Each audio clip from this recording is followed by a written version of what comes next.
அரசு பேருந்து ஓட்டுநர்கள் சட்டை பையில் கைபேசி வைக்க தடை விதிக்கப்பட்டிருக்கிறது. கூடுதல் விவரங்களை எமது செய்தியாளர் பாஸ்கர் வழங்கிட கேட்கலாம். பாஸ்கர், என்ன காரணம்? முழு விவரங்களை பதிவு பண்ணுங்க.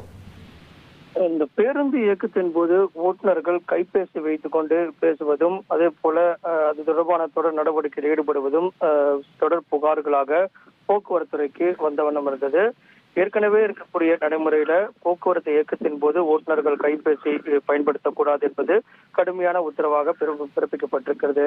அதை ஓட்டுநர்கள் சரியாக கடைபிடிப்பதில்லை என்பது தொடர்பான புகார்களும் வந்த வண்ணம் இருக்கிறது. இதன் காரணமாக ஓட்டுநர்கள் சட்டப்பையில கைபேசி வைத்திருக்க கூடாது, பணியின் போது கைபேசியை இயக்கிக் கொண்டு பேருந்துகளை இயக்கக்கூடாது என்பது போன்ற பல்வேறு உத்தரவுகள் பிறப்பிக்கப்பட்டிருக்கிறது. ஓட்டுநர்கள் பணியின் போது கைபேசி பயன்படுத்துவது உறுதி செய்யப்பட்டால் உடனடியாக கடுமையான நடவடிக்கை எடுக்கப்படும்.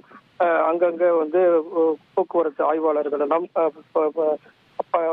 ஓட்டுநர்கள் கைபேசி பயன்படுத்துகிறாரா என்பது குறித்தான சோதனையில் ஈடுபடுவார்கள்.